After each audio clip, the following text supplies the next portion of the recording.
Thanks for tuning in to High on Horror. I'm Drew. And I'm John. This episode and every future episode is dedicated to all the horror hounds and smokers out there who want to expand their knowledge of the genre and have a good time. We haven't done folk horror here before on High on Horror, but now we are. This week we're reviewing Starve Acre, a British horror film based off of the novel by Michael Hurley of the same name. It's hitting theaters and on demand on July 26th. We've been sitting on our thoughts of this movie for about a month now, and we're really looking forward to talking about it. All that and more today on High on Horror. Interviews, reviews, and the latest news all rolled into one.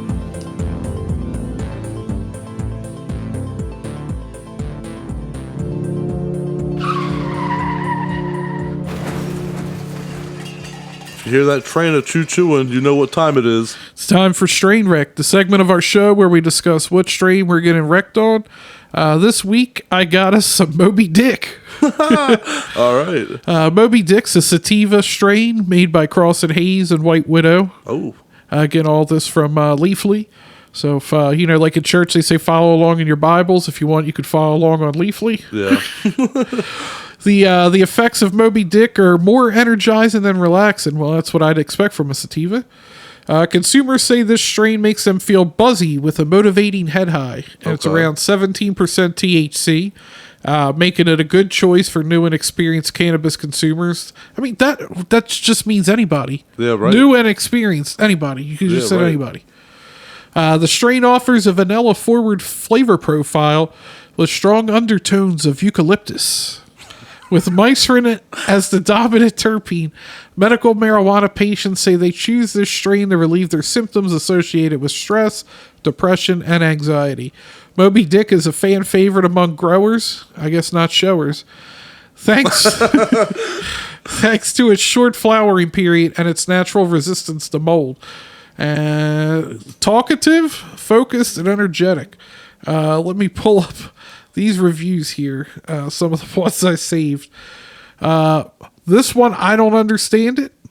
Made me feel like a journalist who gives great news when I spoke. What the fuck? It was okay, but the side effects made me sad, like I kept crying after I smoked it. Laughed my ass off. I want to be happy. Best weed for social events, and even no cop gonna hold on. And even no cop will give you anxiety. Okay. I'm reading that directly. It fucked me up because of the band. He did the Ron Burgundy. You just read what was in front of you. This strain is amazing. You are so fuck up. Not fucked up. You so fuck up. But still energized. Good for day use. So I don't know what the fuck we're getting in. Here's the thing. Somebody said it helped them get through their day. But here's the thing. Is it the people? Are they stupid as shit, and that's why these reviews sound like that, or is it like? I mean, I do pick out ones that look like they're stupid, and then they're like, because I'm curious though. Oh, it's like the chicken and the egg. Yeah, maybe some of these people are like not so dumb, but like just they get so fucked up off the weed. I don't know. What's your take on that? I think you're already messed up before it just enhances it. that makes sense. Real quick, I want to step in here and bring up that we lost a Friday the 13th alum this week. I'm sure you heard of it. For you listeners out there that haven't heard, Whitney Rydbeck has passed away at the age of 79. Director Tom McLaughlin, I still think I say his name wrong, but hopefully I didn't. But even though we interviewed him, I still say his name wrong. But he was the one that spoke about it and said that he passed away. Whitney was one of the paintballers in Jason Lee's most memorable. Well, I guess they were all pretty memorable. Well, he's definitely the most memorable one to me. He died with a smiley face. Yeah, for sure, for those reasons. And also, real quick, David Howard Thornton as Art the Clown. A new image has been released of art from Terrifier 3, and it is just a picture of Art with a box cutter, letting us know that he will be using a box cutter in Terrifier 3, which... Wow, was that hard to figure out? Even the box cutter looks grimy, though. The way they have a way of doing the movie, it looks like it's just a dingy box cutter. Or maybe he's opening presents. He's not killing people. That's the optimistic way to look at things. I like your optimism. I mean, it doesn't look bloody at that point. But let's see what he does with it. Yeah, and, I don't know, did you see that they asked Anna Faris about being in another scary movie? No, I heard that they were going to do another scary movie or thinking of it, but I did not know that they asked her. She was interviewed by People, and they asked what it would take for her to return to the series, and it would take two things. Quote, "I would love to work with Regina again. I just love her so much," Ferris said. "We would make each other giggle all day long. Regina Hall would be my answer, and money, but mostly all Regina." So I feel like everybody's trying to come back to their horror roots lately, because now horror seems to be in. We're getting a lot of them last couple of years. It's crazy how they're not too cool for horror anymore. Yeah. All of a sudden, it's cool to come back. It started with Ethan Hawke. Yeah, Ethan Hawke's always respected horror. It's crazy how the last 4 or 5 years, like, it's really gained momentum, and like we were just talking, like, we're scrambling to try to be able to cover everything that's coming out. I know, it's hard. And to be able to like go back and cover like a movie we love from childhood, it's like, where's the time? When you got to keep up with all the new shit. But anyway, so before we talk about today's movie, Starve Acre, I just wanted to say that I feel like nowadays, and some of you listeners out there might agree with me. I know I certainly agree with me. I would hope so. I feel like nowadays, whenever you say folk horror, everyone just immediately thinks of The Witch or Midsummer. Like, I really do. I think it's like whenever somebody's like folk horror, like, oh, I like Midsummer or I like The Witch. And good movies to think of. Those are decent folk horror movies. Amazing. I miss movies like Alucarda. What's that? I heard you talk about The Witch. I see you said they were decent, and I said amazing. Well, specifically The Witch. Anyway, no, I miss movies like Alucarda and The Blood on Satan's Claw. But like my favorite films in recent years of like folk horror are The Wailing, Hagazusa, and Kill List. Do you have any old like recent, or not recent, but do you have any folk favorites? I was surprised you didn't bring up any of these, but the two that jumped to mind for me are The Wicker Man and Children of the Corn. Okay, so Children of the Corn is a fantastic choice. The Wicker Man, here's the thing. I never liked it. I never cared for the original Wicker Man or the remake. I saw the remake with Nicolas Cage and hated it. Really? And I was like, the original's got to be better. And I watched the original, and it didn't do it for me. It's on Voodoo. We can put it on now. It was just too long and drawn out for me. So but Children of the Corn, that was a really good one. And I mean, Shudder has a whole TV channel. Yeah, that's designated just a folk horror. They definitely do. There's a couple good ones up there too. You know, you just I feel like folk horror is you have to be willing to withstand a slow burn. Oh, for sure. Like, you cannot be like, I'm a folk horror fan, but you need to have like immediate. If you can't be a Michael Bay fan. I'm sorry, let me preface. Yes, you can be a Michael Bay fan and a folk horror fan, but you can't have the Michael Bay fan's attention span and watch folk horror. If you expect, but if you like Michael Bay, that would mean you're a Michael Bay fan. So if you could be both, then you would have the attention span. Shit, I maybe saying all that made me forget what I was going to say. Oh, you were saying a slow burn. Yeah, I was going to say that, and I guess a lot of times you can lump them together, but I was going to say supernatural and religious. Yeah, absolutely. Are the same way. Yep.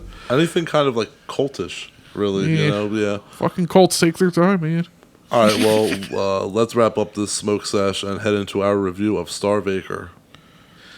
All right, let's get into the film here. This one actually won't contain major spoilers since they told us we can't, so we got to be good. Anyway, it felt very atmospheric, very, I know I'm going to bring them up, felt very Eggers. Like, I mean, the film set in the 70s, it definitely felt like it was the 70s. And I agree with that, yeah. Yeah, the little kid, Owen, he starts the movie by jabbing a horse in the eye. Yeah. What are you doing with that kid? Because at that point, I'm scared as shit of that kid. There was some uncomfortable and mean violence towards a horse for sure. When you first see what the parents' reaction, you're kind of like, what did he do? And then you see what happened. You're kind of like, oh, and like you said, scare the kid, and then obviously we find out the little boy has a history of aggression. Yeah, but he's the kid of Matt Smith's character. Why the hell can't I think of his name? Richard and Juliet, and I can never pronounce her name. I don't know. Yeah, I think it's like Morphe Clark. I can't pronounce that. I'm terrible at fucking names. Yeah, I'm looking at it right now. I don't know if it's Morphid or Morphe. We probably should have looked that up, but yeah, it's definitely not that. Yeah, so they end up putting Owen in therapy. I would think that'd make a lot of sense with all the shit going on. Yeah. And that kid is always puffing on that damn inhaler. And then Richard, again played by Matt Smith, he said the kid was not always like this. Yeah. I'm sorry. Go ahead. His mom Juliet said she thinks he's hearing a voice. She said Owen said someone called Jack Gray is whistling to him. Mm-hmm. And she claims the voice provoked him to do things he knows he shouldn't. And then after that happens, they decide to give little homeboy a brain scan. Yeah, that shit. That's a lot of shit hooked up to him. Yeah, for sure. I would be having anxiety as a kid with all that on me. Even though he deserves it, but yeah. Yeah, and Richard thinks a man named Gordon is filling Owen's head with stories and that he shouldn't be around Owen. Juliet asks Richards about Jack Gray, and Richards is reluctant to talk about it and calls him a wood sprite. So they said Gordon tried to scare him when he was a kid, and that's why he wants to ban him from the house and hanging around Owen. And then... and Richard takes Owen to go find this tree, but Owen already knows about the tree from Gordon, and there's a beating heart in the tree. Yeah, there's a lot of good visuals in this movie. Yeah, and I feel like that's the aspect of any folk horror. Yeah. You got to have a lot of visuals. A couple crazy off the wall fucking things have to happen, which like have to be we artsy. Can't get into any of that. Yeah, but the movie, bringing up Eggers again, really reminds me of The Lighthouse in terms of feeling like that period in time. Just you're in the 70s. The cinematography was well done. There's a lot of wide shots, which I feel like is also another like trope of folk horror. You got to have all them wide shots. Although I feel like cinema... Those long, drawn-out shots, yeah. Also, I just feel like movies now in general are all about long shots. That sounded really pornographic when I said it that way. I almost said something and didn't, and then it was just like a little awkward silence. It's Val Venus's new finisher, the long shot. Yeah. At least for me, I felt like it really put me in that period. Okay. But, yeah, without getting into spoilers here, I love the atmosphere of the film. There's no mistaking it's folk horror. Yeah. And like I mentioned with the cinematography of this, I enjoyed that. The acting's solid. You can tell everybody bought in, and that's what you need with a film. It usually has like a lore. Yeah. Or, magic, religious things. So you have to buy in. Matt Smith is stellar as always. Some might find it slow, and I wish I could talk more about the ending, but you'll have to go see it in theaters yourself. The rabbit stuff looked disgusting. Yeah. In a good way. And it feels like a mixture of overused horror tropes of the last almost decade of, I'm going to call it depression horror. But everybody's got to deal with some kind of sadness in their life or past trauma, it feels like. It blends well with the folk theme of the isolated location they're at. I give it an 8 out of 10. 8 out of 10. Okay. I enjoyed it. Okay. Well, I like what you said. I would agree. That was something that I was going to say. Also, that we kind of have opinions that bleed into our own. We have the weed. Hold on. Hold on. You'll get it out there. We have opinions. It's the Moby Dick that bleed into each other, and that kind of I agree with what you said. I didn't really think about it until you said that, but you do have to buy in. I knew that part.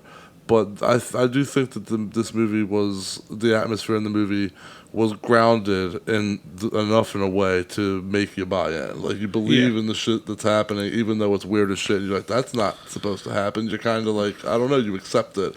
It's the Dario Argento thing, right? It's like, I think, what is it? Guillermo del Toro said it, and he said it best. He said that there's this thing with, with princesses, right? And Disney, there was a princess who slept for 20 years on a glass mountain, But like, you know, and that's just it, and that's it's called the as is, and that's what like folk horror is. It's as is, because you don't like when you hear that, like in Disney, like there's a princess sleeping on a glass mountain for 20 years. You don't stop to think and go like, well, explain the glass mountain. How did the glass mountain get there? Why did you choose to sleep on a glass mountain? You don't. You just accept that it is what it is, and that's exactly like you said. Like the fact that. This is like just what happens in the movie. You accept it because of the way that the movie is filmed and the atmosphere. Of One of the best actor examples I heard of that was actually Alec Guinness talking about A New Hope when he was playing Obi-Wan, and you know he's supposed to be the wise old man. And he was like, "You need somebody that buys into this material. If you have somebody just coming to play, not play, but just coming to do just an acting job." Not really get into it. It's not going to sell this whole world that Star Wars is in. Like, you have to almost believe, like, these people are living in this world. This is just every day to them. This is real life. And I think all the actors really did a good job with it. I think the pace of the film and the music and everything as well. I know I'm going to butcher the last name, but Daniel Cocotalo, I believe is how you pronounce it, the director, he did a really good job with all of the things that we mentioned about the film, and the cinematography was beautiful as well, like you said. I wanted to bring up, there's a seance scene. I won't go too much into it, but there's a seance scene that definitely got under my skin. I definitely thought it was creepy, so that was unique for. Oh, I thought the way you said that, you said got under your skin. I'm like, oh, you didn't like it? No, I meant like it had me for a second. Yeah, no. And another note that I want to bring up is that after the seance, my favorite part of the movie is I absolutely love Matt Smith's reaction when she tells him about doing the seance. With no emotion on his face, he just turns right the fuck around and walks away and laughs. And that was me. I have done that. The old turn right the fuck around and head the opposite direction because they talking crazy. I have fucking done that. So that made me laugh, because as soon as she started talking that shit, I thought the same thing. I'm like, get the fuck out of there. He just turned around. I was like, nope, never mind. And without saying a word. I loved that. The rabbit, that thing had some Godzilla powers. I'll leave it at that. The ending is poetic. I liked the ending. And what creates a divide between the marriage at the beginning of the film and kind of throughout the film together, you know, that's hard with being, I hate not being able to talk about spoilers, but I really like the symbolism of the act of what they commit kind of bringing them back together in a way. It's depressing, it's disturbing, it's bleak and twisted. It's exactly what I'd expect from British horror, especially British folk horror. Well acted. It's just a little too slow and a little too artsy for my taste, so I'd give it a 7 out of 10. I'd been mentioning Rotten Tomatoes, and I kind of forgot about it this week. It wasn't even like I started on purpose. It only has 7 critic reviews on Rotten Tomatoes, but what do you want to guess? 70. 100. 100%. It's only 7, but still 7 different critics. It's probably going to end up getting a good review just because it's slow paced and artsy. Honestly, that usually. I mean, it's definitely artsy. Yeah, there's no doubt about that. That usually gets a movie pretty far. It's like Robert Rodriguez said. If you want, I'm not trying to discredit this film. I'm just making a joke. But Robert Rodriguez said, for those of you listening, he's the guy that directed From Dusk Till Dawn and Planet Terror and Sin City and shit like that. Never heard of any of that. He said that if you want to make it in the film industry as a director, he said, film your film in black and white and in another language. And that's it. He's like, you just make an artsy film. You just make an art film that sucks, but it's just artsy and in another language. And like I said, that'll get a movie pretty far. But luckily this movie had more going for it than just that. But even for a folk horror movie, it was a little too artsy for me and too slow. Like The Witch. My problems with The Witch weren't that it was too slow or artsy. I just didn't care for The Witch. There were certain things about it I didn't care. So it's not that I'm like, oh, I don't like folk horror because this one was dragged out. Like, no, like I know we said they're usually slow burns, but this one I felt the burn. It wasn't, you know, I actually was kind of like, all right, can we get something going here, you know? And I do like though how the film studies, or is a study of how humans could start off one way and then completely go the other way. Because by the end of that movie, both of those individuals are completely different people and are willing to go to way different, further reaches and extents than they were willing to go to before. And you really kind of see that evolution of like, they've changed, you know, so I really like that.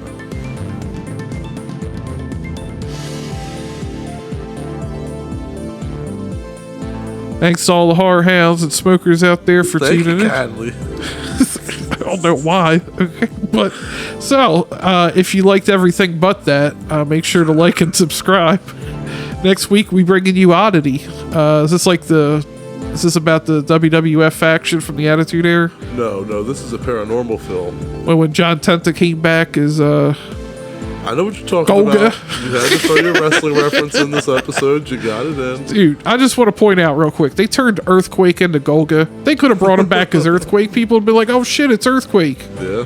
Nah, it's some dude in a gold mask holding a Cartman doll. And it looked just like it was the same body size and everything. You know who it is. It's ridiculous. It was like Edge Christian as a conquistador. It's like you fucking knew that was Edge and Christian. Anyway. I got you to engage in some wrestling content. Fair enough. High on Horror 420, Facebook, Instagram, X, TikTok, YouTube. High on Horror 420 gmail.com for them PPA questions.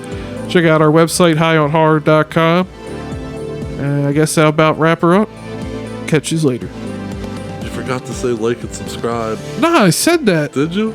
Yeah, I said if they liked everything but your Howie or whatever you said. Okay, that movie dick is just talking to me. Yeah, I made All sure. right. Yeah, I didn't forget. All right. See y'all next week.